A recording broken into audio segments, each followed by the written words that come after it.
안녕하세요. 여러분을 변호사 시험 합격의 길로 이끌어줄 파트너 이동법학입니다. 자, 민법 총칙, 그중에서도 모든 법률 관계의 출발점이죠.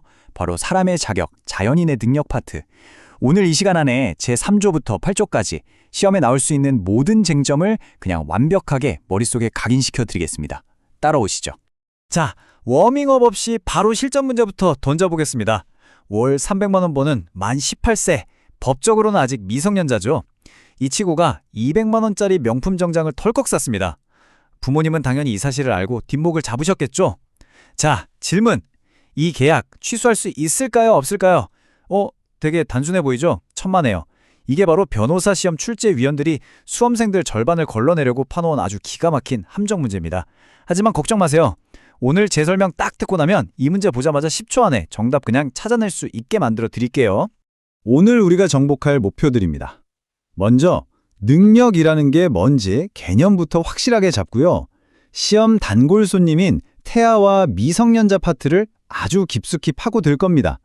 그리고 제일 중요한 거, 이걸 실제 답안지에 어떻게 현출해야 점수를 받는지 그냥 갖다 붙여 쓸 수 있는 실전 템플릿까지 완벽하게 떠먹여 드릴 거니까요. 정신 바짝 차리고 집중하시기 바랍니다. 첫 번째 파트, 자연인의 능력입니다. 여러분, 계약이든 불법행위든 민법의 모든 스토리는 사람과 사람 사이에서 벌어지는 일이죠. 그렇기 때문에 어떤 법적 문제를 분석하든 가장 먼저 맨 처음에 검토해야 할 게 바로 이겁니다. 이 사람이 법적으로 혼자서 유효한 행위를 할 자격이 있는가? 이게 바로 능력 파트의 존재 이유이자 핵심입니다. 자, 능력, 의사 능력까지 세 가지가 있지만 시험에서는 딱 두 개만 완벽하게 구분하면 게임 끝납니다. 바로 권리 능력과 행위 능력. 쉽게 비유해 드릴게요. 권리 능력은요, 그냥 대한민국 땅에 태어나서 숨만 쉬면 누구나 갖는 기본 패시브 스킬입니다. 그래서 갓 태어난 아기도 상속을 받아서 강남 빌딩 주인이 될 수가 있는 거죠. 하지만 행위 능력은요, 이건 액티브 스킬이에요. 혼자서 누구 도움 없이 법적으로 100% 유효한 계약서의 도장을 꽝 튀길 수 있는 능력. 시험은 바로 이 액티브 스킬이 좀 부족한, 즉 행위 능력이 제한된 미성년자를 주인공으로 출제하는 겁니다. 아시겠죠? 자, 그럼 본격적으로 조문 찢어보겠습니다. 민법 제3조, 태아의 권리 능력. 사람은 생존한 동안 권리와 의무의 주체가 된다. 이게 원칙이죠. 즉, 출생해야 사람이라는 겁니다. 그런데 아직 엄마 뱃속에 있는 태아는 어떨까요? 법은 특별한 경우에 한해서 이 태아를 보호해주고 있습니다. 태아 문제만 나왔다? 그럼 여러분 머릿속에서는 그냥 이 단어가 자동 반사적으로 튀어나와야 합니다. 바로 정지조건설. 우리 대법원의 확고부동한 태도죠. 이게 대체 무슨 소리냐? 쉽습니다. 태아가 엄마 뱃속에 있을 때는 권리 능력이 일단 정지된 상태입니다. 없는 거예요. 하지만 살아서 출생한다는 이 조건이 딱 성취되면 아버지가 교통사고로 돌아갔었던 그 과거 시점까지 거슬러 올라가서 소급해서 권리가 짠 하고 생긴다는 이론입니다. 태아 문제는요, 그냥 이걸로 전부 다 풀립니다. 이 표는요, 그냥 지금 바로 스크린샷 찍어서 통째로 외우세요. 시험에 나오는 건 딱 정해져 있습니다. 아버지가 불법행위로 돌아가셨다. 태아 손해배상 청구할 수 있습니다. O. 상속받을 수 있습니다. O. 할아버지가 유언으로 재산을 남겼다. 유증됩니다. O. 그런데 할아버지가 살아생전에 내 뱃속의 손주에게 이 땅을 주겠다고 증여계약을 했다. 이건 안 됩니다. X. 왜일까요? 증여는 계약이거든요. 계약은 청약과 승낙, 상대방과의 의사합치가 필요한데 태아는 법정 대리인이 없어서 유효한 의사표시를 할 수가 없기 때문이죠. 이 차이가 핵심입니다. 이 판례가 바로 정지조건설의 논리를 가장 기가 막히게 보여줍니다. 생각해보세요. 아버지가 돌아가셨을 때 태아는 엄마 뱃속에서 슬픔을 느낄 수가 없죠. 하지만 우리 대법원은 이렇게 말합니다.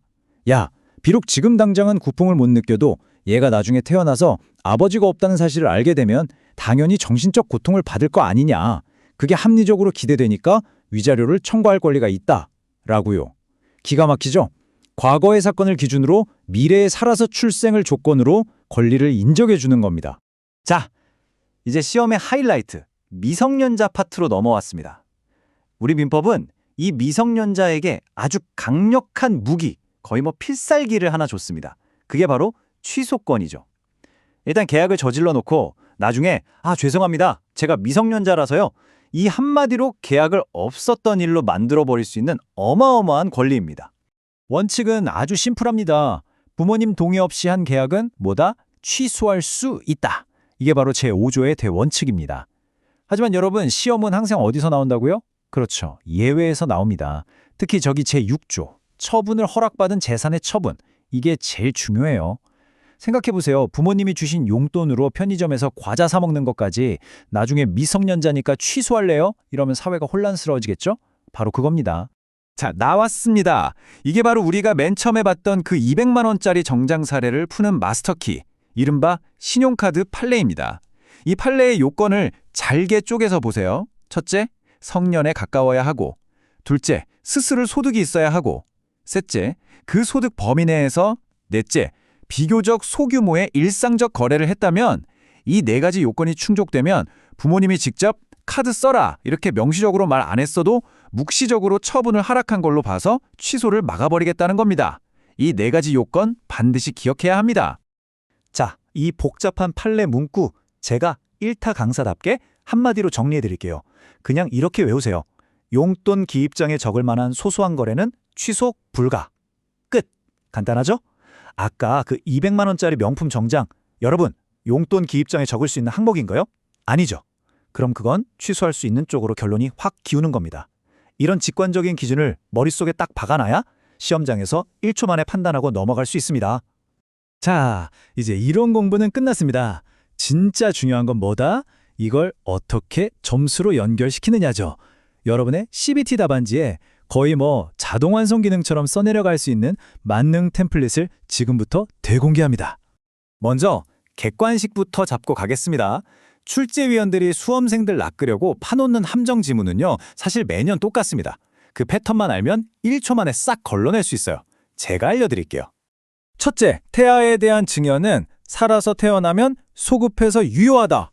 이거 보자마자 X입니다. 증여는 계약이라서 안 된다고 제가 목 아프게 말했죠.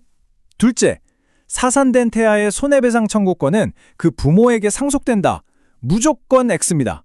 살아서 출생이라는 조건이 성취되지 않았으니까 권리 자체가 애초에 생긴 적이 없는 겁니다.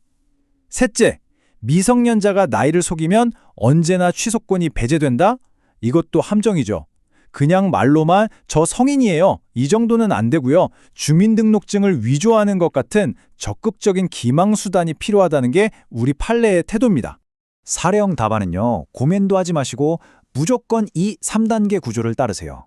1단계, 이 문제에서 뭐가 문제되는지 쟁점을 한 줄로 정리하고 2단계, 관련된 법 조문과 판례, 법리를 정확하게 적시하고 3단계, 문제의 사실관계를 그 법리에 집어넣어서 결론을 내는 겁니다. 이틀만 지키면요, 절대 과락은 면합니다. 자, 보세요. 이 템플릿에 아까 그 200만 원짜리 정장 사례를 그대로 넣어보죠.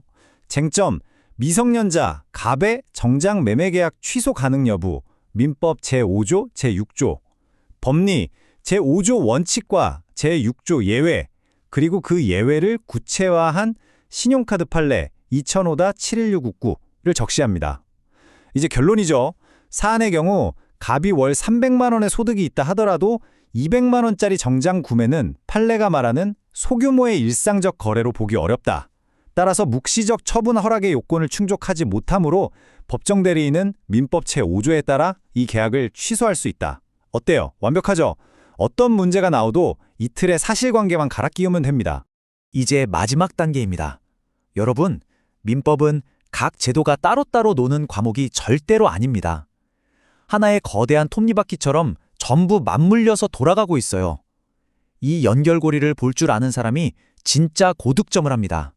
오늘 배운 핵심 머릿속에 다시 한번 각인시키겠습니다. 첫째, 태아 나오면 정지조건설. 둘째, 태아의 권리 중 안 되는 것 딱 하나, 증여계약. 셋째, 미성년자 계약의 대원칙은 취소 가능. 넷째, 취소 안 되는 예외는 용돈기입장 수준. 다섯째, 답안 쓰는 틀은 무조건 쟁점, 법리, 결론 3단계. 됐죠? 이것만 기억하면 이 파트는 그냥 끝입니다. 미성년자 문제가 나왔다고 해서 딱 행위 능력만 생각하면 그건 하수입니다. 진짜 고수는 여기서부터 거미줄처럼 생각을 뻗어 나가야 합니다. 생각의 흐름을 따라가 보세요. 미성년자 계약을 취소하려면 법정 대리인의 동의를 따져야죠. 그럼 그 법정 대리인이 도대체 누구냐? 친권자냐 후견인이냐? 바로 가족법 조문 제911조, 제938조가 머릿속에 딱 떠올라야 합니다. 자, 계약을 취소했어요. 그럼 그 효과는 어떻게 되죠? 바로 채권법 제141조 부당이득 반환 문제로 연결됩니다. 특히 제한 능력자는 선의하게 따지지도 않고 현존 이익만 돌려주면 되는 아주 중요한 특징이 있죠. 하나 더, 행위 능력이 없는 미성년자도 남의 대리인은 될 수 있다는 제117조까지 함께 기억해두면 그야말로 완벽한 그물망이 만들어지는 겁니다. 마지막으로 여러분께 생각할 거리를 하나 던져드리겠습니다. 이번엔 7살 아이가 부모님 몰래 카드를 훔쳐서 100만 원짜리 게임 아이템을 결제했어요. 자, 아까 배운 그 유명한 신용카드 판례, 여기에 그대로 적용할 수 있을까요? 아이가 성년에 가깝지 않고 100만 원은 소규모가 아니며 게임 아이템 결제가 일상적 거래라고 보기도 어렵죠. 오늘 배운 법리를 총동원해서 이 케이스의 결론을 어떻게 내릴 수 있을지 스스로 한번 답안을 구성해 보시기 바랍니다. 정답은 이미 여러분 머릿속에 있습니다. 여러분, 실험장에서 모르는 문제가 나왔다고 절대 당황하거나 흔들릴 필요 없습니다. 결국 모든 문제는 여러분이 배운 조문과 판례의 조합일 뿐입니다. 오늘 배운 이 단단한 틀을 믿고 배운 대로만 차분하게 써내려가면 됩니다. 여러분은 반드시 합격합니다. 정말 수고 많으셨습니다.